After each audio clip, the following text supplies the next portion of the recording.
From one historic track to another, but this time around, this track is a hell of a lot more historic and probably a hell of a lot more action. Welcome along to Breakout Racing League's Tier 3 Championship, and we've arrived at the Temple of Speed. That's right, it's the Italian Grand Prix here at Monza. You've got 11 corners that make up this historic track, 2 DRS zones, one going into Turn 1, the other one going into Turn 8, that also being known as the infamous Ascari.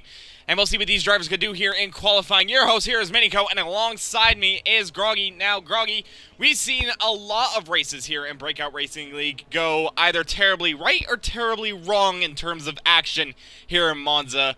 What do you expect to happen here in Tier 3 tonight? I think we'll know by Turn 1 if it's going to be a chaotic race, if it's going to be a clean race, chaotic race, or just boring. I think this race will be probably on the chaotic side, because usually Italy, it's never clean. It's going to be interesting. You're going to have people crash. You're going to have people going from the back to the front.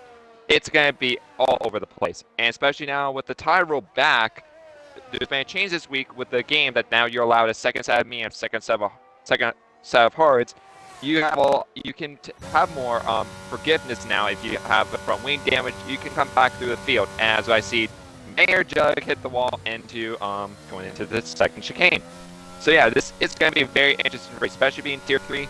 Last season here in Tier 3 was very chaotic.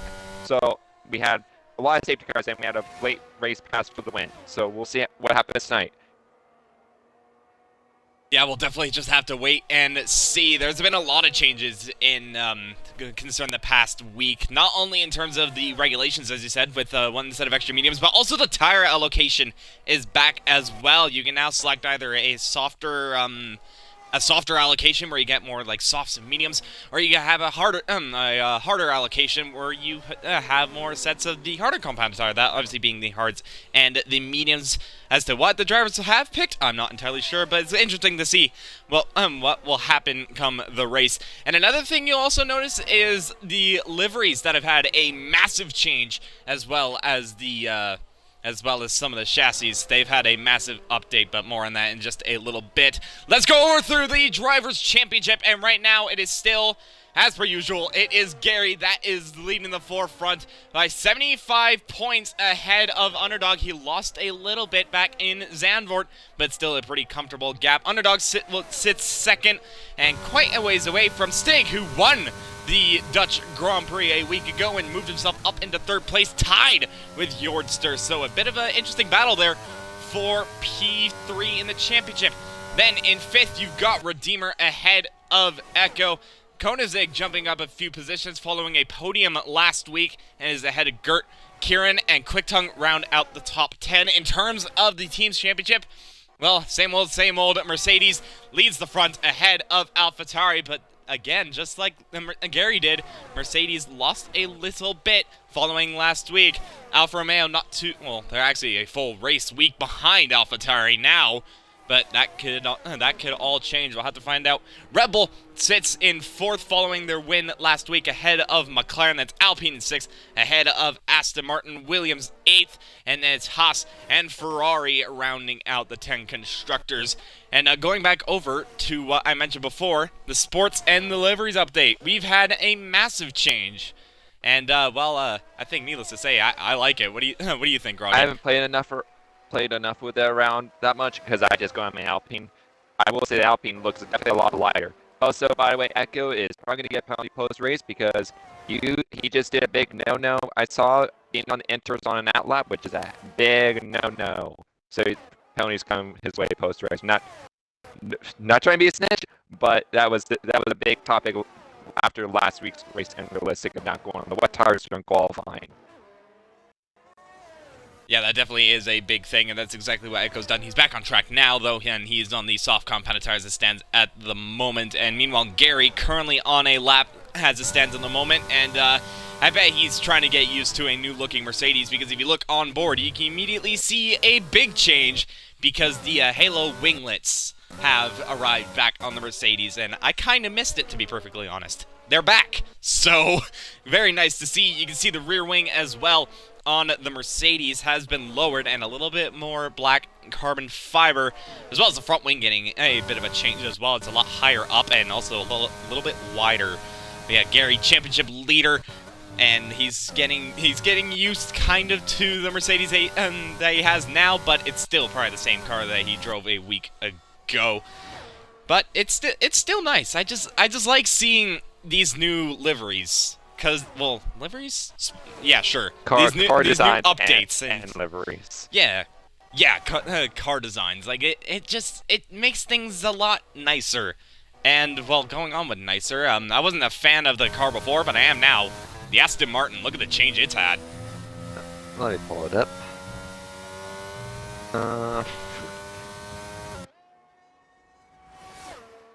Man, You can see it immediately. Black halo. Oh, yeah. Straight off the bat. I don't pay attention to the cars enough. I don't watch it as close every week for F1 because I'm not getting up at 5 a.m. every week. Sorry, I'm a West Coaster, not an East Coaster. I'm not that person to get up every weekend.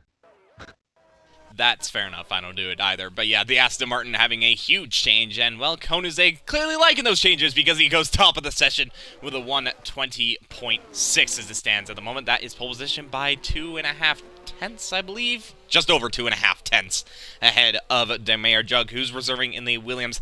15 drivers tonight. Obviously, knowing tier 4, tier 4. Tier 4? What? It's tier 3. I'm going back to seasons six. apparently. I remember season 7, season 8 actually, because I was commentating tier 4 those seasons. It was actually my first season and my second season. This is now my third, and well, I'm still gonna keep going with this, needless to say. But yeah, I'm still kind of used to saying tier 4, so saying tier 3 is still a little different. But yeah, there's just a lot of familiar names from tier 3 last season. That's all it is. That being, I believe, one underdog. That's a very familiar name to me. And same with Redeemer, but then also I noticed Gary, I noticed Stig. There's all these guys that just... it confuses me, but nonetheless, it is what it is. It's tier 4. I did it again! I cut myself off midway. This is already going brilliantly. This is already brilliant. I'm trying to get to the link for last year's tier 3 standings to see who won this race, because I think we may have the defending winner of this race in the field possibly tonight. Well, luckily for you, I just pulled it up right now. I surprisingly have it saved and going over to the Italian Grand Prix. And if you're talking about Gary, it's actually the exact opposite. Gary actually retired from Tier 3 last season.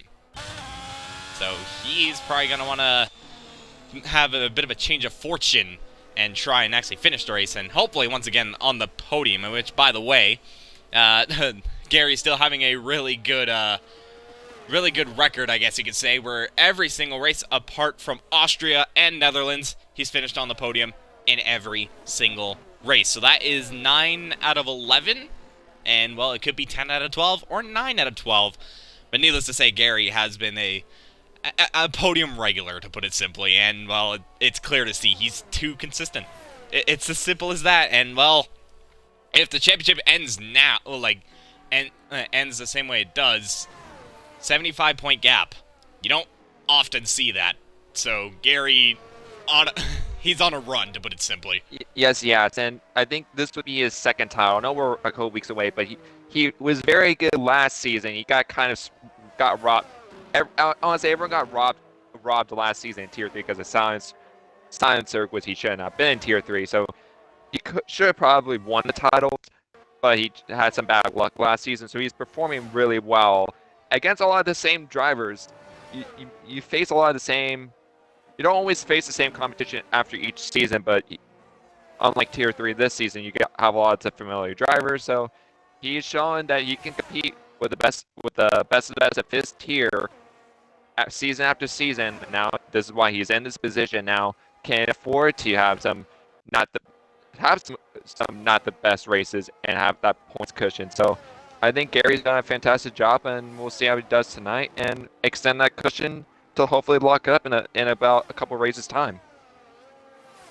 Well, he just needs to be looking at one specific driver, that being the AlphaTauri of one underdog, because he is obviously the closest driver in the championship to him. Obviously, underdog being the Tier 4 champion last season, He's, needless to say, he's definitely upped his pace to try and compete with Gary. But like I said, Gary being really consistent as he is. Underdog obviously has taken a couple wins to his name. But yeah, Gary was able to have that little bit of an edge.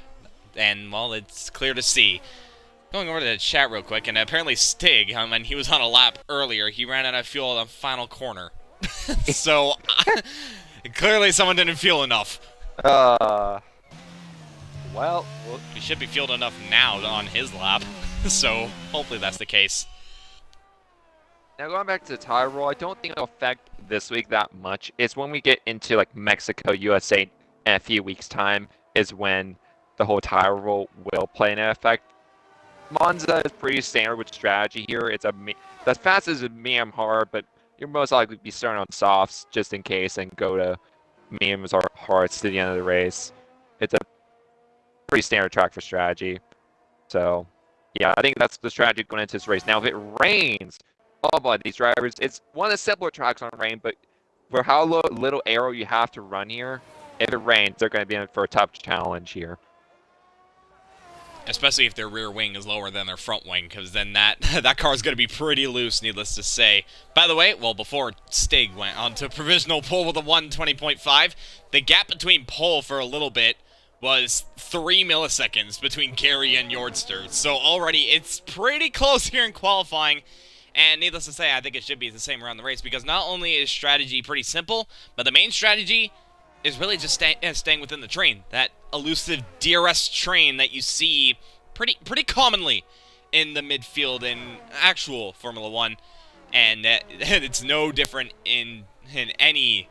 Well, what am I going? Where am I going with this? It's no different in equal tier, especially for this close of a tier as it is. So breaking away from the pack is going to be a bit difficult. If someone can do that, then they have a little bit more of a challenge.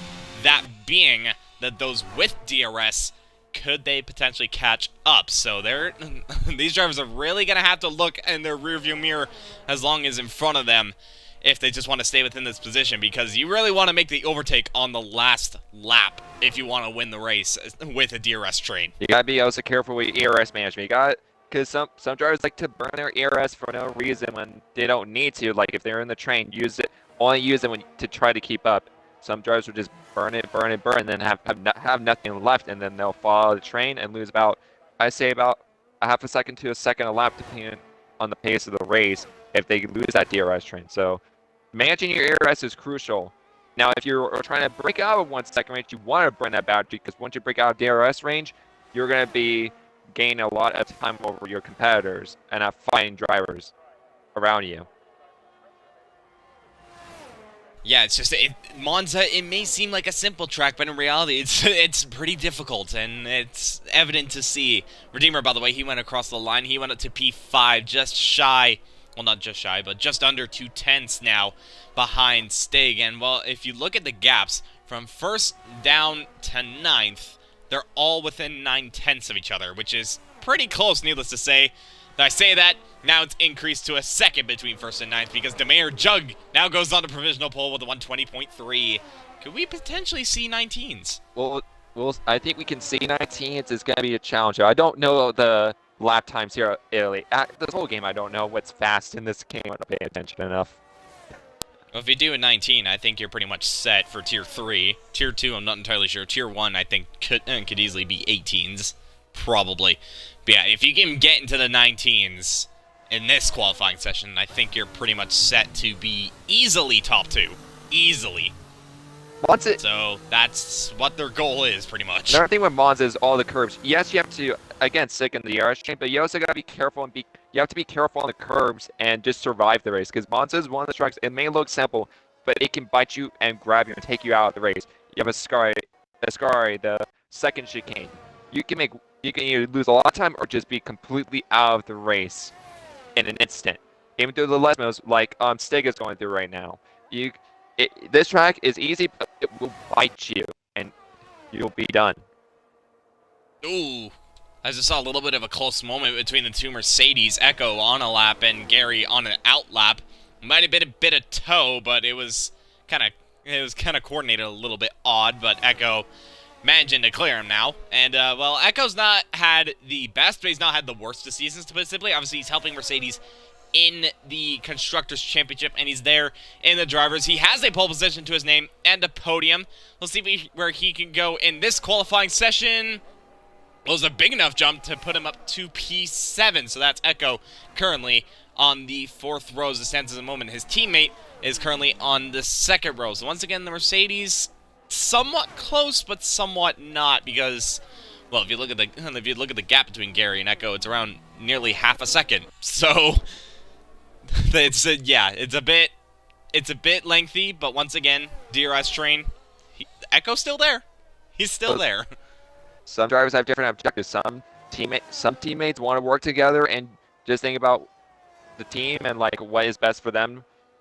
And then others have different objectives through the season. Some want to fight for a title. Some just want to get top 5s or just get consistent points.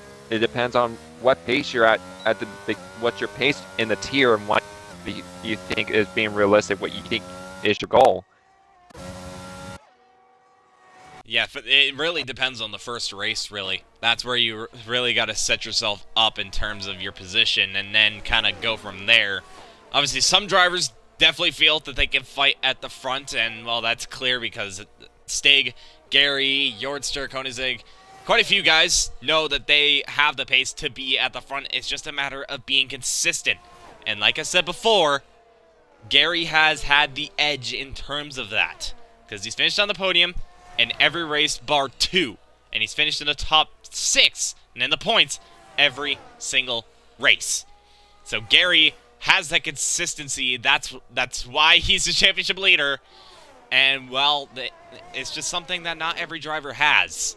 And Gary, having that at the start, he's not holding back. As Stig went on to provisional pole, by the way, with a 120.1. So we could potentially see a 19. We could. It's going to be very difficult as we're nearing the ending of qualifying. And Gary is up on his time. He's just shy of a 10th up. As we see, Iceman cross the line, goes up to 11th place. He does have time for one lap as he backs off on the side. Kieran to the top of the board with a 120.0. That's a good lap. That's his first lap. That was his first lap, and he managed to stick that one on the pole by over a 10th. Now Gary is currently on a lap, and he is improving a little bit. He lost a little bit of time, though, through Sector 2. That's really where you can gain the most time or lose the most time, and Gary losing a little bit. We'll see what he can do through this final corner, Parabolica, and he's just got to make sure not to spin. He's done that, and now flat to the floor, across the line. Where does the Mercedes go? Second. He doesn't go for pole, but it's good enough for the front row. Meanwhile, some drivers are behind are still on the lap. Shredder improves. He goes up to P8, so can't challenge yet. There's a yellow flying in sector 3. The coach coming up to the line right now.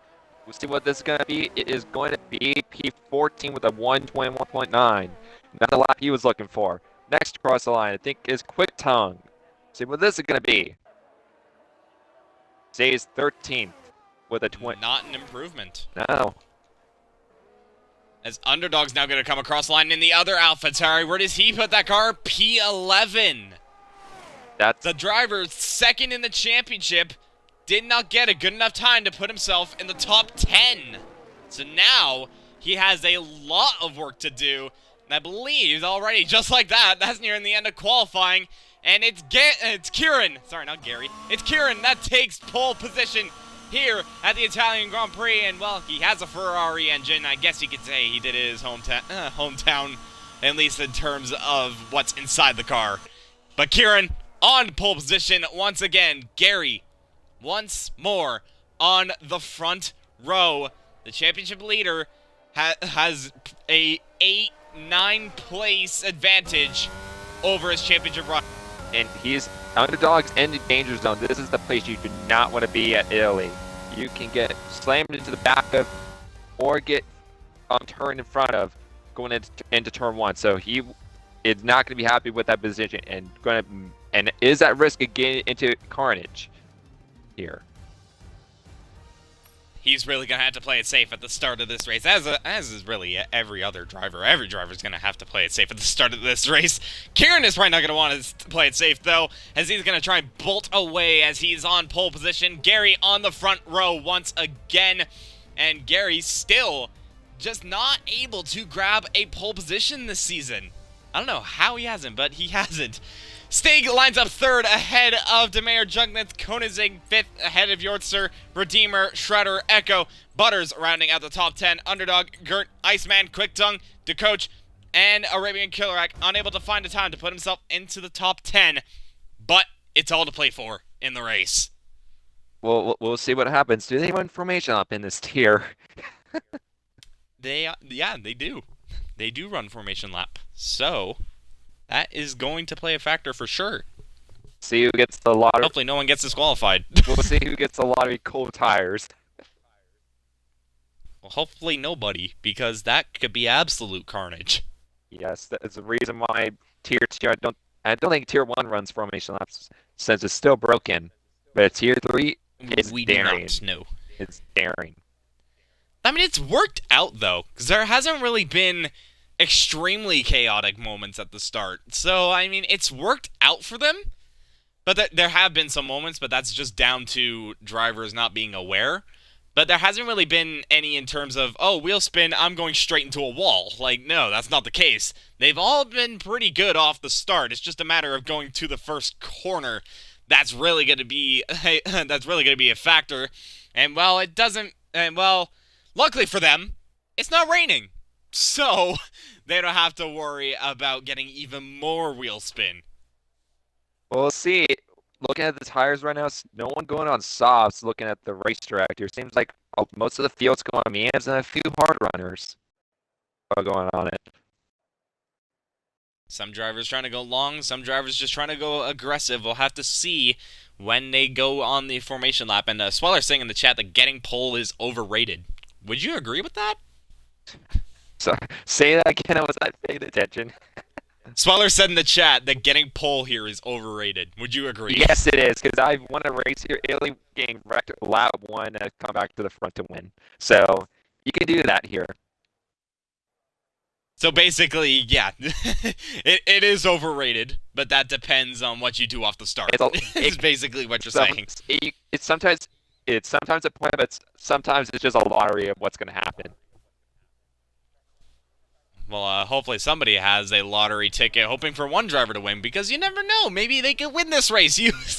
We don't know what's going to happen. We'll just have to see once the race ends. But right now we're going underway the preparations for the start of this race and going over to the tires. And, well, I'm seeing a lot of yellow striped tires. A lot of drivers on mediums. However, Gary, Echo, Gert, and DeCoach all deciding to go on the hard compounded tire. Yeah, that's interesting. The problem is with the hard tire, if they did not choose the hardest allocation, they're taking a huge risk if they get damaged lap 1. Now, I don't think it would be as much of an issue, but it's Echo and Gert, they are taking a huge risk in the midfield. Now, everyone else on mediums, pretty standard. The best strategy here is mediums to hards. You do not want to be on the softs till around 6 laps to go. So the medium strat's pretty standard here. And obviously being within the DRS train, if they could stay within a DRS train, I think that will help them, because then they have a chance of saving a little bit of tires. So I think that's what they're trying to play for, potentially try and go long, hope for a safety car by the time they pit. And same with the hards as well. I'm pretty sure they are going to want to go long and hope for a safety car later on. We'll just have to see what happens in this race. But yeah, Gary, he started on the hard compounded tire before. It has worked out, and then it hasn't worked out. I do remember quite a few moments where he's actually started on the hards and it hasn't gone his way. So I guess you can say it's a little bit of a risk from Gary. We'll see if he can get those tires alight and get off the start beautifully so he doesn't get completely jumped by everyone behind him from 3rd down to 8th. Oh, and Kieran is immediately disqualified from the session for not lining up. He's not. He's still in the race, though. It's fine. Well, I think starting on the hards is not as much of a risk as it used to be, because you have that extra set of mediums, because I think most drivers did go for the balanced allocation, because when I was looking at Stig's, the strategy pulled up and it showed he had a second set of mediums. So it's not as risky as it used to be, like a week ago. We'll just see what happens in the race as to what will happen as we're waiting on everyone to line up for the formation lap here in Monza. As the 5 red lights are on for the Italian Grand Prix, 27 laps.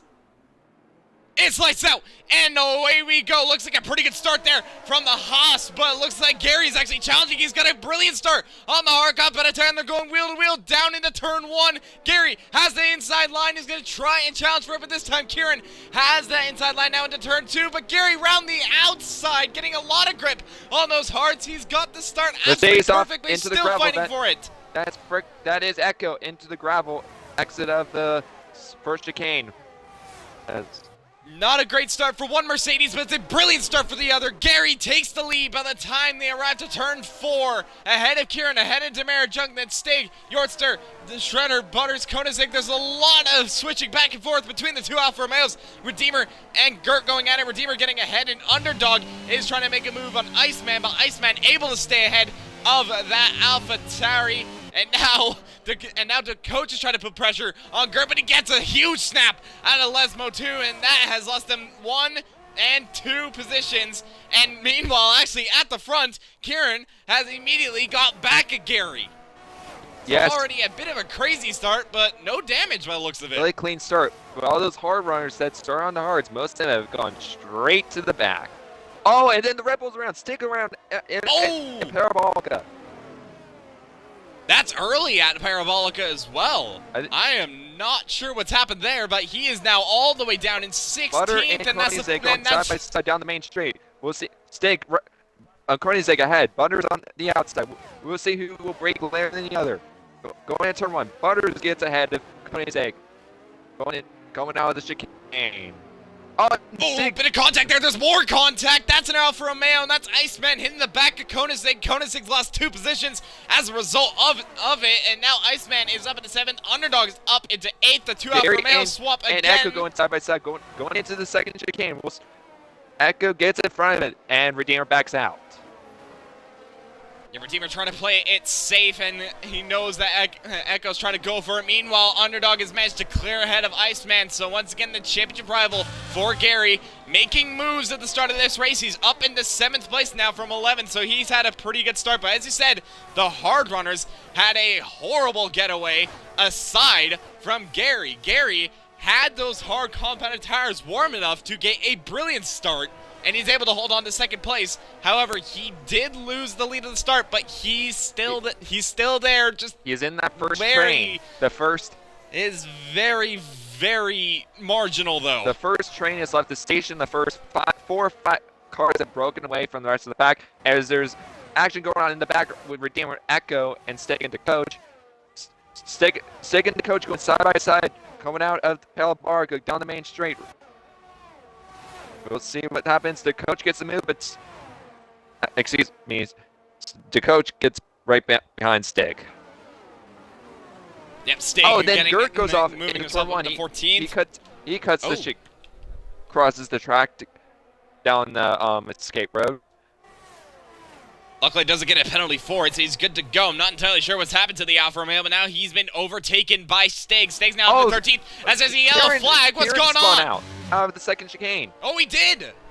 He's down into 5th. He's still okay. He needs to catch up to Shredder that'll stay in this train, else he's gonna fall back. He's barely hanging on. Not what the pole sitter wanted at the start of the race. On lap 3, he's already down to 5th. And as you said, trying to chase after Shredder. But now Gary, once again, leads the Grand Prix from Demare Jug, from Yortster. And I'm pretty sure that's exactly what Gary would have wanted. The coach onto the outside grass. Wow. Oh, excuse me. Stig, I'm getting mixed up. Oh, that was a huge moment for Stig. And he's all the way down once again in P15, now potentially P16, going into as now Quick Tongue is having a look. Oh yeah, they are 3 wide, going to Parabolic, bit of contact between the coach and Quick Tongue. The coach goes off the track, but Stig able to claw his way through. He's up into 14. Jordan going side by side into turn 1. George gets the move for 2nd, and as Underdog and Butters are going side by side. This is going to be pretty interesting. Oh, he contact between One Dog and Butters. Going into turn 1. Gets him loose. There's a lot of action going on here in the Italian Grand Prix. And as I said at the start of the stream, we're going to see a bunch of action here in Monza, and it's proven exactly it. Going through the curve, going into the second chicane. I don't know my turn names. Arabian Killer has the inside lane from Gert, but Gert goes round the outside. How has he managed that? A brilliant move from the Alfa Romeo. And now Gert has moved himself up into 12th place, and Arabian Killer now down into 13th. Everywhere you look, there's action. I don't know where to look now. It's clean, but it's just chaotic with so much action. But this second group of cars is holding each other up with all this battling. And and that's a Haas! That's Kieran! He's off at the exit of Ascari. He spun out. I did not crash it fully, but you're going to see a lot of mistakes from these drivers. That's a common mistake here as Ascari here at Italy. Yeah, now the pole sitter has gone from the lead to now down to 12th in just a matter of 2 laps. And that's not what the pole sitter wanted. Steg also having a moment. He's now moving himself back up into 13th as the top 2 have actually swapped. The coach, I think, slightly got loose off a Ascari with yellow flag there for a moment. And I think he has, Redeemer and Iceman go side by side. Redeemer gets slightly shot off the track, gets ghosted slightly by Iceman. Lost him quite a bit of time there, and now he's within the cusp of DRS. He's going to try and hang on to that. Meanwhile, further back, Kieran and Echo going at it. Battle for 10th now. Kieran has that inside line going into turn 4. Echo trying to fight it, but the power of the mediums was just too much. Gets the move done. And Kieran moves himself back up into the points. Need a breather. Yeah, that's 2. Yeah, exactly. That's 2 drivers, by the way, in this race that had a moment near the start of this race. Obviously with Kieran and also Stig. I was going to mention before that this is not the first time that Stig has had a moment on the first couple of laps, and it's happened again. And the man who won the past 2 races is now down into 12th as Redeemer gets a 3-second time penalty for exceeding track limits. And actually, he makes a move on Iceman because Iceman is off. Iceman spun out. See if he has any damage. Oh, and there's another spinner. It's the Mayor Jug. What the hell is happening? Everything is kicking off here. Now Demare Jug is spun out. He's now down into 7th, and now could potentially be under pressure from Redeemer. That promotes Underdog up into 4th, and Koenigsegg and Butters up into 5th and 6th. Butters is now been overtaken. What is going? I can't keep up. Holy moly! Meanwhile, Echo trying to fend off Gert. He's managed to do so this time around. Has to cut the first chicane. He must have got pushed wide by someone. Holy moly! Now, one thing we forgot to mention. Calm down, please. Time penalties are going to be crucial here. Not as crucial. If you get a time penalty, you're screwing yourself at the end of the race. Because probably the late safety car will come out, and if you have a time penalty, well, the people that have them are going to lose positions, while people that don't have a time penalty will gain from it. So Redeemer getting that 3-second is going to cost him later on. Yeah, it definitely is, as he's on the back of Demare Jug and potentially could be looking for a move with DRS. And, well, this is the first time that we've actually had a little bit of calm and quiet. And, well, there we go. And Redeemer unable to make the move on Demare Jug, and he's just going to have to stay behind for a little bit longer. Meanwhile, the front 2 have just been absolutely waltzing away from the rest of the pack as Gary still leads from Yortster. Then Shredder on the podium ahead of Underdog as Kieran's looking for a move on Redeemer. He had a look going into Parabolica, but he stays behind for now. But now the DRS train, as I said before, Koenigsegg has the fastest lap. Redeemer has DRS on Demare. Could be an easy move. This is good. No, is it good enough? Redeemer having a look, but it's not enough. He's going to have to stay behind. There's a bit of contact, I think, between Redeemer and Kieran. But Redeemer's able to stay ahead. Yeah, holy hell. Chill out, everybody, please. I need a voice at the end How of this. How does it feel this close after this with so much content? How has no one had a hit yet for damage from all this? Yeah, I'm surprised by that. That's actually the first time in a long while that Tier 3 at the start of the race has not had someone pit in the first couple of laps. And, well, there you go. Nobody has damage. Nobody's been hugely affected. Most of the most of the spins that have happened have all just been driver error, I think. Or just half spins. Nothing been like a big crazy spin that's been no damage. Just been people were able to lock it down, not hit the wall, and just keep going, not lose too much time. And still spun off Oh, and that's the Haas! That's Kieran again! What is going? His car is loose. Oh, he's getting on the curbs. Curbs are very deadly here. He's not liking here. Ascari, that's for sure. No He is not liking damage. No set of corners. No damage for him, so he's Look, still good. It looked like he was going straight into the wall, so that's actually kind of surprising. But now it's gone from bad to worse for the pole sitter. He's now down in the 14th, and he's going to go straight into the pits. Yeah, he's ruined those tires. After you spin once or twice, and he's retired in the pits. And McLaren Butters gets pushed off the track in turn 1. Yeah, he went off the track into turn 1, and now he is behind. I think he has a 3-second. Jug. I actually think he has a 3-second. Actually, yeah, he did. But I think that actually might have been his it's a 5-second because it's a 5-second. Demare Jug was nowhere near him. Oh, there's a bit of contact between the Williams and the McLaren, and Demare Jug has been spun round by Butters. Oh. That's going to be a penalty for sure. Butters braking really late into turn 4. Just a little bit too late, and that sent Demare Jug around, and that's not what he wanted. From being 3rd, now down into 12th for the Williams. Oh, so Kieran has retired from the race after spinning a lot. Been a few times. Clearly that rear might be a little bit too loose, maybe a bit of a mechanical problem, I'm not entirely sure. As Raven Killerak makes the move on Demare Jug, and now Demare Jug from 3rd down to 13th in just a couple of corners. If I was Mayor Jug, just get your composure back. You're probably gonna get something happen later in the race. Keep going. Something will come out of it. Stay in the race and try your best. And that's where mostly drivers. I don't like when people retire when they can still compete, because they can make something happen. Anything can happen in a race. Yeah, they definitely could, as Koenig's made the move on Underdog, and now and the Aston Butters Martin going has side by moved side. up Butters goes into 4th. And it does not work. And Stick looks for a move. Stick coming out of the corner gets going almost side by side with Butters. He backs out of it. Now he's on the outside around the curve, and he is side by side with him. We'll see who gets the move. Stig is still in front, and he's going to make the move happen. No, but Butters is going to fight it back, though. And he actually has that inside line, and that shoved Stig a little bit off the track there. So Butters putting up massive defense. Maybe a little bit too much, because he did shove the Red Bull off the track a little bit. Yep. It's kind of a monster move. You got to be aggressive. Oh, and that is an AlphaTauri. That's Quick Tongue. He's out of the race. Out of the exit of the safety second car. Lesmo. And that. Oh, the medium runners are going to be happy now. Well, that was a typical monster spin. You can get off that curve and the Lesmos and it will send straight into the inside wall. That's a typical monster accent there. Yeah, that's exactly what's happened. Stays and out. Immediately, Yordster goes into the pits. Gary staying out. Obviously, he's on the medium competitor, but Yordster immediately into the pits. Shredder as well. Koenig as well. Same with Underdog. I think every single medium runner is going to go into the pits. And obviously, he's on the hard compounded tire as well. We'll see what these drivers go to. Probably the hard tire go to the end. Aerobic, 5-second speeding penalty. Not what he would have wanted. If there is another safety car, though, he can get that removed, but that's not what he wanted for his race.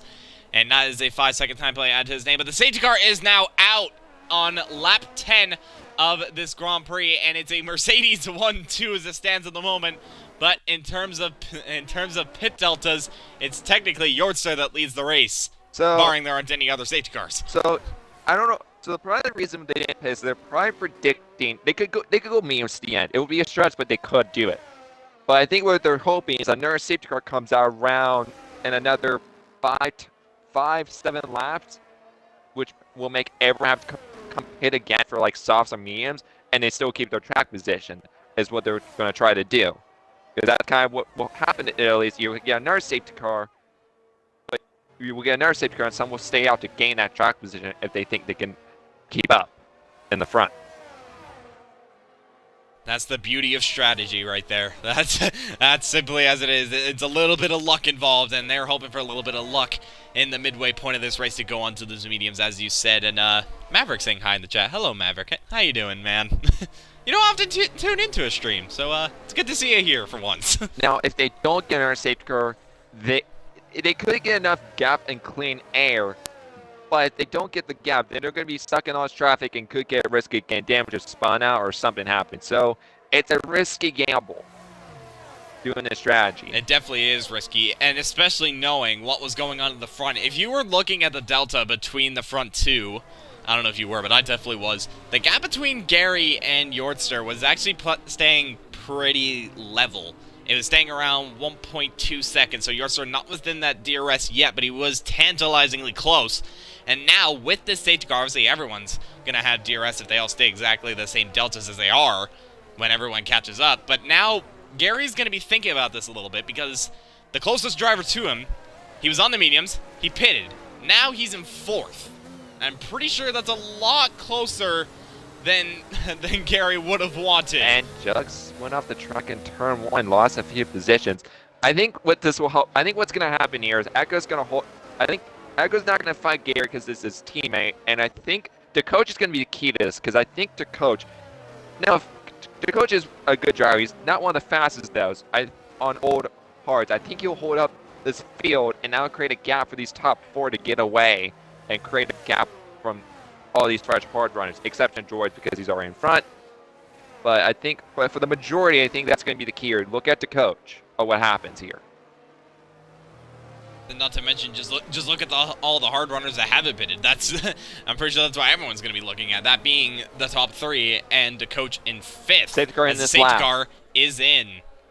So with that, it is Gary's discretion as to when this race will resume. And as you said, Mercedes 1-2. Could we see Echo potentially back up the rest of the pack? We'll have to see. What are the teammates thinking? There's not been a this is ridiculously slow. Oh. This is slow. There hasn't been a rule. The rule change hasn't been made yet. Not yet, but it will be changed next season. This is kind of ridiculous. Saying this right now. I mean, obviously, the less slipstream, the better, and I think Gary knows that. He's actually going now through Parabolica, I think. Yeah, he's he gone. is. So there he goes. Mercedes is gone, and oh my, he did what he had to they have do. completely caught out Gert. Yep, he already has a 1.2 second lead over Gert from Echo. So the Mercedes did their job. It probably was coordinated. Strider and the coach going side by side as Strider gets the coach, as expected. That was a pretty easy move there from the Alpine. Now he's moved himself back up into the top 5. He's now going to try and chase after Yortster. And Yortster is probably left frustrated a little bit because he knows that he has the better tires in this situation. And Gert losing all that time on the old hards.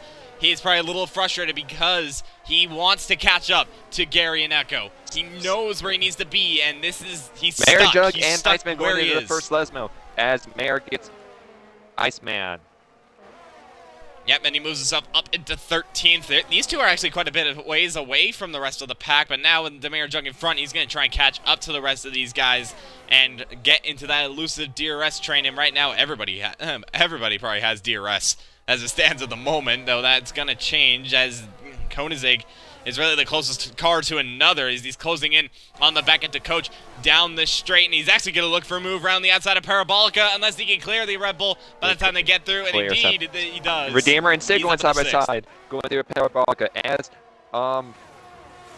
spin Parabolica. Oh, and that's Stig and Butters. Both Stig and Butters having a moment through Parabolica, As and that has cost him. And Iceman are going side by side, going into turn 1. Somebody's up in turn 1, I think. Well, just looking over, it looks like just a... Yeah, oh, the coach wait, is around. there is something going on. That's the coach and front. Redeemer. Iceman around, contact, a lot of contact, cars everywhere. Oh no, this is where the chaos is. This is where the chaos is. As two drivers are into the pits, that being a Stig and a Butters, but Iceman around to coach around. Redeemer looked like he was around as well. And Stig saying in the chat, I'm not going to say the word, but he's just said... Oh no. Damn it, to put it simply. He's not happy. We're going to see some more Stewart reports after this race, I have a feeling. Well, I'm not sure if it was contact I that think sent it was Stig around or not. I think there must have been some type of contact. I don't. No, I don't. Probably the turn one there was definitely contact because there was definitely contact between the Ferrari and the other car. And turn one, we don't know the rest of the story though. If that was contact between Stig and Redeemer, I swear that's like the third time. That's like the fourth time in the past couple of races where those two have had contact. And if it has happened again, that has gotten worse, and that's Demare Jug out of the race. Spawn Mascari, same as Kieran. Oh. Safety car out. And Gert has immediately dived into the pits, but he gets a 5-second time penalty. But I think, no, this might not actually work out for the Haas because you can see the safety car trundling down the pits, and look where Gary is. He's already going through turn 2. This honestly benefits the hard runner, the hard runners that just pitted. For Gary and Echo, they kind of wanted it to go another 3-4 laps before the safety car come out to pull everyone to the pits. But I think some people will stay out. So I think Gary and Echo's best bet is to stay out and hope for another one. Here's the thing, though. You say that, yet I remember you mentioning this at the start of stream. They have more than one set of mediums. Yeah, that's true. So theoretically, everyone could go on to a new set of mediums. Yeah. And everybody will be on on level pegging. But I don't think everyone's going to. I don't think not everyone's going to do the same thing. If there's one person I don't think is going to do it, it's Yordster. I don't think he's going to do it. I think he's going to stay ahead. I think he has the pace to stay up front. But I think for those three, he wanted to be up front as Gert spins out in pair of the first Lesmo under the safety car. That's going to hurt him. Doesn't look like he's hit the wall, but looks of it, so he's gotten away with that. But that's definitely a sign of cold tires there. Echo and Gary have boxed themselves in. As Gary hits and fits, Echo stays out. We'll see what potentially avoiding the double stack there for Mercedes, and yeah, Gary going straight into the pits, and that looks like a set of mediums for the Mercedes, and indeed it is. So with that, Gary going on to a set of mediums, then that should go take him to the end of this race. He's gonna be he's gonna be in the hornet's nest though, and you could get into an accident, as we just saw. Just before the safety car came out, what happened in turn 1 with the coach, Iceman, and the Williams, I think, of Mayer. Yeah, so he's going to have to play it careful now from this point of the race on. And by the way, I'm actually pretty surprised that everyone stayed out. Does everyone know that they have an extra set of mediums? I'm not entirely sure. May not pick that but it's option. a bit unsurprising. Remember, we don't know what allocation they chose. No, we don't know everyone. That is true, but it is a bit unsurprising, though, for some drivers, obviously with Yordster and Koenigsegg, because they have the pace, and while staying out on those hards, getting track position, they know that this track is a DRS train forming. They know what this track will be like, so I think they're prioritizing track position over Iceman traction. Hit the wall on the backstretch. He just weaved and hit the wall. And, well, is that front wing damage? I don't see initial any damage, but on that Ferrari. That Ferrari is very dirty, by the way. You see that? Yeah. I think a lot of these cars. There was a lot of cars. There was a lot of gravel on there.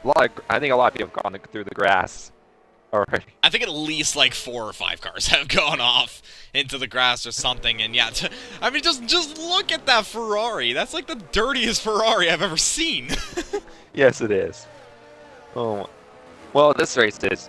It's a chaotic race. It's not as chaotic as other races, but we're still not at the end. And once we hit the end, oh boy. I think Iceman did get damage. Yeah, he did. He did get damage.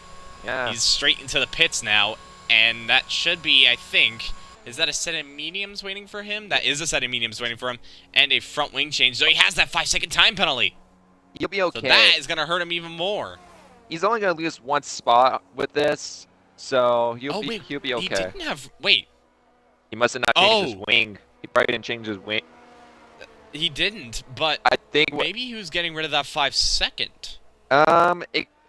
Maybe, but it also could be that you have to have your wing set to yes for it to change. It happened to me last week at Zandvoort, so he may have made that mistake. Yeah, he still has a penalty. Is it a time penalty? That is a track penalty. Yeah. Can't really get rid of that. So But Iceman getting rid of the extra 5 seconds that he had, that might have been what he was doing. I don't know. We don't know if he has damage. We don't know. But if he did, that's absolutely cost him. But if he didn't, then this might be a little bit of a strategic play there from the Ferrari, getting rid of that 5 seconds so he doesn't lose as much. He's still going to lose a bit, but he has the superior tires. He's only lost 1 or 2 spots, so when you're at the back, you have nothing to lose. You may as well pit for another fresh set of tires. So you have nothing to lose. I think that is very true. One thing's for sure, though, is that this has actually promoted Gary now up into 8th. Gert, 3 seconds. Oh, Gert. Not under the safety car. That's got to be probably one of the worst feelings, where you're just trying to catch up to the safety car, and you exceed track limits and get a penalty. Like that, not even just getting a penalty, just exceeding track limits in general, like that. That's got to be ultimate pain. It's like, well, I screwed myself. Yeah, well, it's like if you just getting a warning because you're eating up one of your free tokens of not getting a penalty, and you just ate one of those tokens. Yeah, that's just simply not what you want. That's just simply what it is. And by the way, we said that Mercedes were going to avoid the double stack. Well, we were wrong. Echo just didn't pit. He's gonna hold up this field. Well, I don't think it will hold up the majority of the field. I think he has the pace to keep going, but he's gonna hope for another safety car to come out, then pit for like a set of softs. Quite potentially, but he's gonna be very, very cautious when there are drivers on the back of him, because Yordster, Koenigsegg, Shredder, Underdog, all of them are gonna be looking for the Italian Grand Prix victory. This is one of the tracks where you want to win at. It's a place where it's like, it's historic. You just want the gold at a golden track. It's as simple as that. Slash is the super speedway of F1 of it can turn on its head. So, like in NASCAR, the Daytona or Talladega, this is basically what Italy is, of how chaotic it is. Safety car in this lap. That is very true.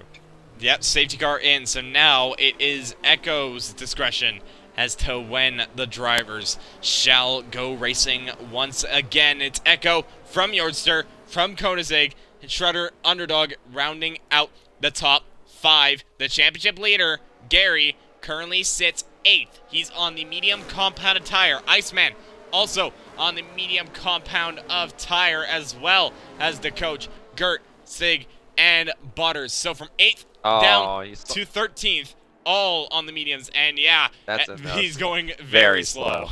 Got a little it's not as bad, a little borderline now. I mean, he's just trying to make sure that no one gets that elusive slipstream by the time. And we're back racing here. With 10 laps to go. He has gone. And Yordster has been caught out a little bit there from the Mercedes, and now you can potentially be under pressure there from Koenigsegg as the race has now resumed on lap 18 of the Italian Grand Prix. We've already got a bit switching further back, and Sting's made the move on Gert, and meanwhile, Redeemer could be having a look on Underdog on the inside into turn 1, and there's a bit of contact, though, between Redeemer and Arabian Killerak, and there is a bit of switcheroo, and that is an Alpine! That's Arabian Killerak spun round at turn 2. What the Bit world? of chaos at the start, and that is not what Redeemer here go by side going into the second chicane. Redeemer stays in front. Oh. That was close. Might have been a track limit penalty, though. Spears can get taken up, gonna get almost overtaken by Stig. He keeps place. Yeah, Stig having a little bit of look, obviously, on the medium compounded tire. He's going to want to try and make up as many positions as possible, and I think that spin might have helped Gary a little bit, because obviously he is at the 7th, provisionally 6th, because Redeemer has that 3-second time play, and actually Redeemer has lost a bit of time between him and the top 5 due to fighting with Gary, so that could potentially cost him, and Gary's probably thinking, either stay within the DRS, or I'm getting past you. He has to go, because Redeemer, he's just getting hold up by Redeemer. He has to go them to get caught up. And with that, he's got a Red Bull right on his However, wing. He's burning more battery to Redeemer. Redeemer has more battery than him. We'll see if he'll get him, but he has to go. Not able to do anything into turn 1, and he actually went a little bit deep going into turn 1, and that's not what he wanted because Stig has closed in a little bit now on the Mercedes. Is it going to be enough, though? Stig is gaining. He has that slipstream, but I think by the time they run to turn 4, he's not going to be able to make the move, Butters and the coach side by side going into the second chicane. Who's going to get the move? Butters overtakes the coach. Ooh, that was a bit close between the McLaren and the Red Bull. Into the first Lesmo. Who's going to get this move? Gary gets in front of Redeemer into the first Lesmo and overtakes him. What a move by Redeemer. No, excuse me, Gary. That's a crucial move for Gary. He's moved himself up into 6th. He's going to try and chase after the rest of the packers. Meanwhile, Stig and Redeemer going at it, and Stig is trying to look for a move on the Alfa Romeo. These two have already had quite a few tussles. It looks like there was another tussle, as Stig might have hit the back of Redeemer. I think, I'm not entirely sure. Redeemer still made the corner, though, so he is able to stay ahead of the Red Bull. But once again, those two getting very, very close on the racetrack. Very close. I don't know how Redeemer made that corner. I think they made contact on the straight. As Stig goes for another move outside on the exit of Parabolic. Deer has an aim with the slap, and Stig gets Redeemer. But will Redeemer get Stig back on the main straight? Meanwhile, battle for the lead going on is Yorster and Echo going at it. Yorster trying to go around the outside into turn 1. Echo, though, able to defend that position, and Echo doing exactly what his teammate probably would have wanted. And Echo holding up this entire pack, and Yorster unable to make a move, and now he's being closed in from Koenigsegg, from Shredder, from Underdog, and Gary is closing in on these guys as well. So this is Mercedes' strategy. That Mercedes are definitely pulling it off. They are. Echo's probably going to put the next couple laps or just keep the DRS train going, try to hold these guys up. Like Gary, get back up to them. Gary's in that DRS train. He'll start overtaking these cars, get past them. But he's burned a lot of battery. He's down to 15%, but Underdog's still at 50. Gary going for a move. Possibly looking for a move going to Scary. The coach and Butters balance side by side. Oh, Echo 3 seconds. Echo gets a 3-second for exceeding track limits, and well, he's already almost down and now anyways, because he still has to pit. Battle for 4th between Underdog, Shredder, all of these group of cars. Gary pokes nose into Parabolica. 3 wide going into Parabolica. As meanwhile, Underdog is now side by side with Shredder off the exit of Parabolica. Now he has the DRS. Stig sets the fastest lap of the Grand Prix with a 123.0. Shredder able to get ahead of Underdog. And now Gary can be looking for a move. And they're going to go 3 wide. Gary on the inside. Shredder trying to fight it back, but Gary still trying to make the move. He's got the grip, but it's not enough. Shredder able to keep the position, but crucially, Gary's gotten ahead of Underdog, and same with Stig. So both the Mercedes and the Red Bull getting ahead of Underdog. But I think Underdog still has the advantage with the most bad. No, Stig has the advantage. He has the most battery. Someone spun in the first chicane. That's a very big killer rack. The Alpine not having a good time here. Gert and Butter going side by side, going into the first Lesmo. Gert gets the move done. As Iceman and Coach are still battling as well. Calm down, people. They're going crazy. As Gary's now looking for the move on Shredder once again, this time around the outside through Ascari. I think Shredder just let him by. And indeed he did. And Gary has now moved himself up into 4th. That Mercedes is on a charge. He is on a charge, but he doesn't have a lot of battery. While all these guys up front still have about 50%, Echo only has 10, so the 2 Mercedes burned out their battery. While these 2 other cars still have a ton of battery left to play with. He's going to have to be careful because Stig is all over the back of him as well. As Stig managed to make the move right now. He is definitely on a mission. He sees that Mercedes, and he is going for that Mercedes no matter what. As Yorster and Echo trying to go at it. Yorster looking for a move, and now could be under pressure from Koenigsegg. It looks like Koenigsegg has gotten ahead. Look at Gary! Gary has managed to get ahead of the McLaren, and he could have been looking for a move on the Aston Martin. Through Curva Grande we go, and he has that slipstream. He's now able to make the move. Yorster trying to fight it back, but he doesn't have the grip to do so. He stays behind. Yorster down in 4th. Gary gets past Yorster. Gary has a shot here. I think he only has to clear Egg. He has to clear Koenigsegg, and then he has his win, because Eggo still has to pit. And there we go with the DRS. Down the back Easy move for the Mercedes. And it's gone. It's gone. exactly the Mercedes way. Gary from Shredder and 8th to 2nd. What a great performance by Gary. That is a good drive. Now he just got to make it in. He's hoping for no safety car to come out. This is his race to win. He's gonna have to be careful though, Koenigsegg, because he still has one more contender. There's still a contender in the mix as well. Stig is still in a shot of this, and he has the grip in comparison to Yortzer. Gets ahead of the McLaren. He can probably get both cars here. To get the he has parabolic tires. He does have ERS though. All these cars are around the same. No, Koenigsegg has a lot more ERS still. Oh, and there's an Alpine. There's an Alpine coming on the track as well, going through to turn 1. And that's actually affected Yortzer quite a lot more in relation to Stig. But Stig able to get ahead of that Alpine by the time they go through to turn 1 and into turn 2. And Stig is clear ahead of Yortzer. And now could be looking for a move on Koenigsegg. Grande. Still side by side, going into the second chicane. Who's going to get this move? Gert gets ahead of one underdog. Oh, close as you want it, but Alpha versus Alpha, and it's the Alfa Romeo that gets in front. The second last move, side by side. Clean through it. Still side by side going down the back stretch. This is a great race in my two. It looks like Stig might be able to get the move done. No, he's still trying to fight it. As Koenigsegg is Stig gets the move done. He has the move done going into the Sky chicane. And Butters just spun off the second last mile in the background. He has, and that has cost him a heap of load of time. He's now down into 12th, but now, despite this working out for Mercedes, Gary is not done. He is not done. He still has one more contender. Echo, he's out of the running. He can't win this race. He has to pit. He still has to pit, but he can still have Gary in some way, as Gary's going to look for the move with DRS down the straight. Gary's now made the move and into the lead of the Italian Grand Prix, and now this is up to Echo as to what he does with Stig. He needs to hold him up for a few more. He can hold him up. He needs to hold him up as long as possible to give Gary a chance, because I think Stig has more balls to go for a ballsy move, so he has to get a gap on. He has to get a gap on Stig. And Stig, knowing how he is, he can be aggressive when he needs to, and he could be looking for a move. He is definitely looking to get past the Mercedes. Someone has spun in Iceman around in the second chicane. Here we go, though. Down the straight, Echo low on ERS, Stig low on ERS. Could Stig have a look down Ascari? I don't think he has a straight line to do so. He's gonna he wait. Doesn't. Echo's able to stay ahead. That DRS between the two Mercedes is working.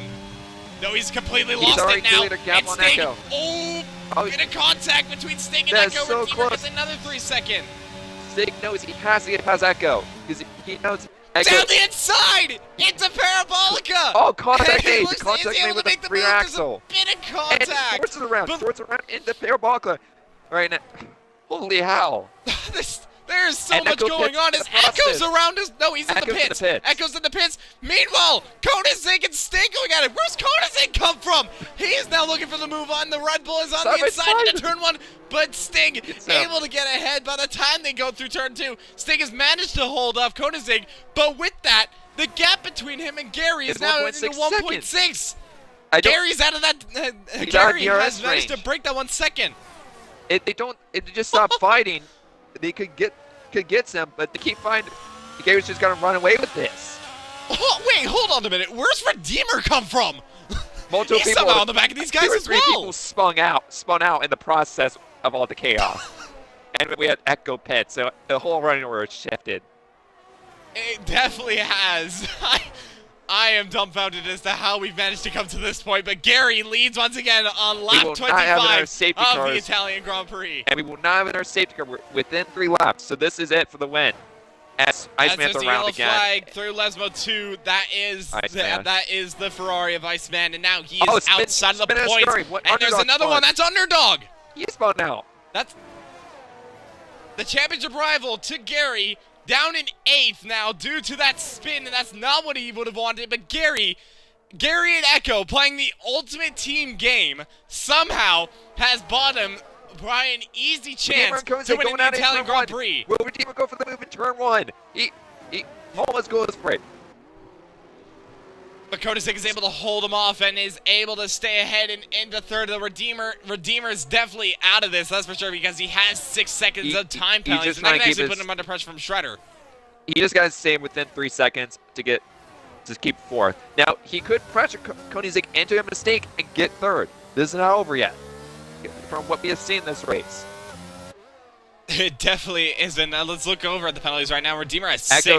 Echo is out of the race. Why would you retire when you still have you could get a point? Why? Who's in the points? Why? What? Why?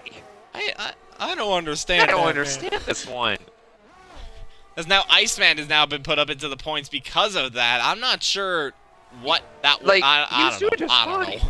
Why was the point? He was in the points, yeah. Like, at least it could help the team. I know he's helping his teammate, but it could help the constructors. Anyway. I mean, even with that, it looks like Mercedes are still going to pull the As we're coming to the final lap of this race, Stig has gained 3 times. He's almost within a second of Gary.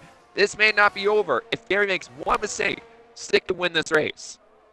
You know what this is giving me flashbacks to? This is giving me flashbacks Redeemer, to Sainz and Gasly. Redeemer and Koenigsegg going down the main straight. We're on the final lap. Redeemer in third. Will Koenigsegg fight back? No, he will not. Redeemer moves up to third place. Redeemer was just too far ahead. Yeah, he was just too far ahead for Koenigsegg to even look for a move, and Redeemer's now moving himself up to third, but with 6 seconds worth of time penalties, he still has work to do if he wants to finish in the top 5. Well, I mean, he'll still finish in the top 5, but he wants to finish in the top 4 at least. But the last lap of the Italian Grand Prix, gap between Gary and Stig, 1.3 seconds. It's not going to be enough. It's not going to be enough. There's only one DRS. There's only one DRS zone, and that is here off the exit of the second Lesmo. We still have a Scurry. He Gary, didn't make a mistake. That is true, but Gary, the championship leader, he's already won 5 races. He's already won in the Principality of Monza, and now he's going to make it 2 Italian Grand Prix victories as he's going down the straight. The championship leader performing the perfect strategy for this, going onto the mediums, being super aggressive, and was able to make it work. Mercedes have done everything they needed to do, and Gary comes around the final corner, and he is going to win the Italian Grand Prix. And Stig will have to come home to take second place. And yeah, as you said, Redeemer did take the fast lap, but he's not going to be able to take 4th though, as Koenigsegg grabs 3rd. Shredder will take 4th. Redeemer will have to settle for 5th. Gert 6th. The coach 7th. Underdog 8th. Yordstar 9th. And Iceman will round out the top 10. Butters unable to get points unless Iceman has a moment. Arabian Killer Guard comes across the line. He's finished 12th. But Gary, with the alternate strategy, starting 8th before the safety car, and he has made every move work. What a Gary, race. 6th win of the season, and he's done it at Monza. Wow. That was exciting. A lot cleaner as I expected. There's only one safety car. Very surprising. Chaotic, but clean and fair. There was 2. Oh, they had 2, excuse me. Yeah. But it was very clean and fair. But even then. Now, it's not official, though. We may get some stew reports, and that could change this whole order up. We'll see what happens post-race. Yeah, we'll definitely have to see, but one thing I think is definitely not in question, Gary winning the Italian Grand Prix. It just looked inevitable. It looked inevitable, and he's done exactly what he needed to do. Yeah, Gert, driver of the day, he finished 6th in this Italian Grand Prix, and that's actually crucial for Alfa Romeo and the constructors as they gained quite a bit on AlphaTauri. But no one can gain on Mercedes, but more importantly, no one can gain on Gary. His 6th win of the season. He has won half of the Grand Prix that we've had here in Tier 3. The championship leader, once again, on the top step of the podium. Get this man. And actually, wait a minute. This is a theme, by the way. The past 2 times where he didn't finish on the podium, the next race he finished 1st. Well, he's done it again. Redemption. He finished 5th, and he's finished 5th in the Dutch Grand Prix. Well, he won at Monza, as you can clearly see. Redemption from last season, because he didn't have out this race a season ago, but he wins here at Monza 1 season later. Redemption, indeed. Yeah, Gary winning the Italian Grand Prix. Steg will come home to take second place, and Koenigsegg will finish in third, as I shall invite the drivers for their interviews. But Gary takes the win here in Monza, the Italian Grand Prix, once again on the shelf, and he takes his 6th win of the season. Stig will come home to take second place ahead of Koenigsegg. Shredder in 4th. Redeemer will have to settle for 5th, but he gets the fastest lap for good measure and extra points for Alfa Romeo. Gert finishes in 6th ahead of DeCoach. DeCoach having a very quiet race, but he finished in 7th nonetheless. Underdog will finish in 8th ahead of Yordster. It's Iceman rounding out the top 10. Butters and Raymond Kilrack unable to get into the points. We lost Echo, Demare Jug, Quick Tongue from this Italian Grand Prix, but what an Italian Grand Prix that was. Yeah, it was very exciting. It was a lot of action. That was a really good race to watch. It definitely was, as we already have the drivers here for our interviews. So, Groggy, why don't you take us off for P3, starting with Koenigsegg. Koenigsegg, congrats on playing. That was a fantastic drive. What were your thoughts on the strategy and just your overall strategy for the race and how you were able to get yourself to the podium? Yeah, got a good start on the outside, I think, of Stig, and then someone tagged me from behind, so I lost a shitload of time. Same thing happened lap 1, lap 4. So I think that safety car kind of brought me in, but I'd lost multiple positions.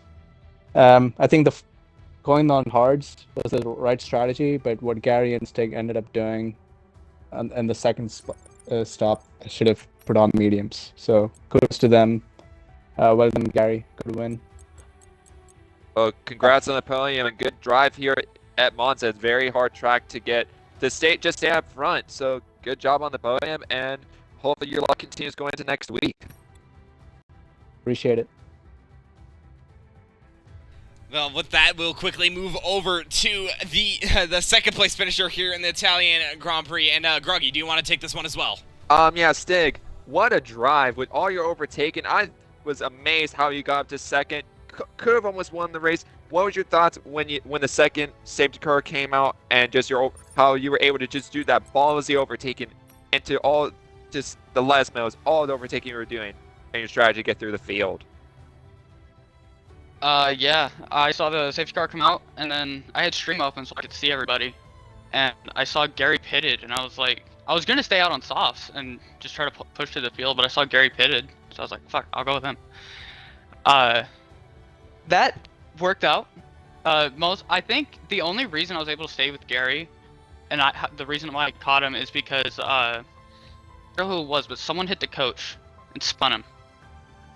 I just got through there cleanly and stayed with Gary.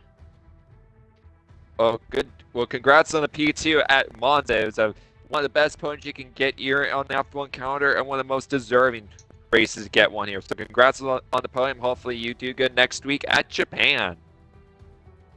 I hate that track. Well, you're already stating how you feel about that track, but we'll see in just a week's time what you do. But I'll quickly say congratulations to Koenigsegg and Stig for their podiums. With that, we'll move over to the winner of the Italian Grand Prix. And Gary, oh my, did you really have to work for that? At the end of that second safety car, you were 8th at the start of that safety car, but the show you put on, the overtakes that you made, it was electric. And well, with obviously the help of Echo a little bit, you made the team strategy work, and you take your 6th win of the season. And what else? What other place to do it than Monza? Gary, tell us what your thoughts were on that race. No, yeah, it was a good race. Thanks for Koenigsegg for the congratulations. I mean, it was a good race by everyone, pretty much. I just knew that even there was on the hards at the beginning, try and keep with the pack. I had a really good start on Kieran, so I thought I'm going to stick my nose in, see if I can make a move. Made it work. Used pretty much all my ERS trying to keep away. First safety car came out, stayed out with Echo. I nearly stayed out on the second one, to be honest, and because Echo was waiting for another safety car just in case, because we were all bunched up because of the previous restart, and he was going to jump on the softs, but obviously he was hanging on, and GG's to him. He put up some defending, some good racing, especially on a few lap old tyres.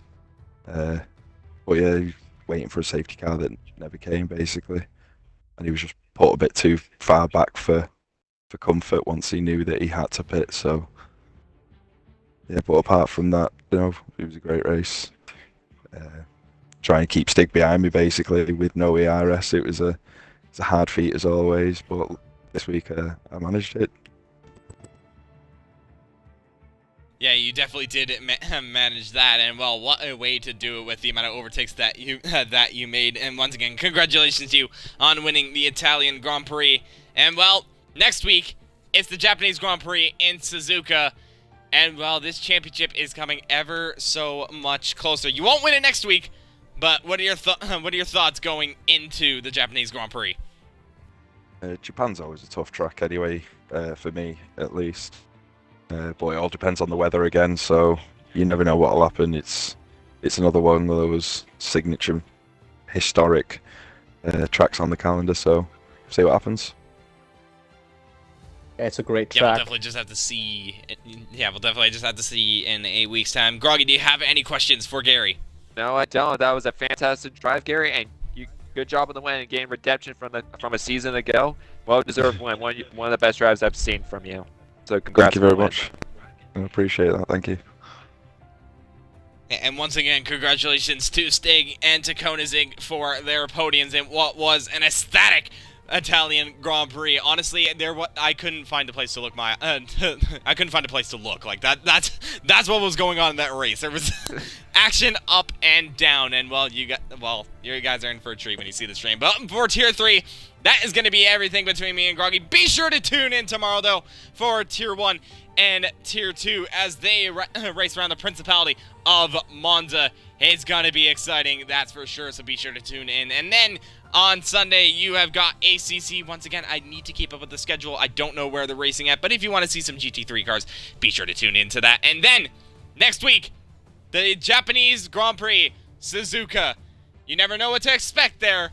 So what will we see in a week's time, starting with Realistic on Thursday. Then, same time, same place, next week, Tier 3, Championship coming down. There's 5 races left in the championship.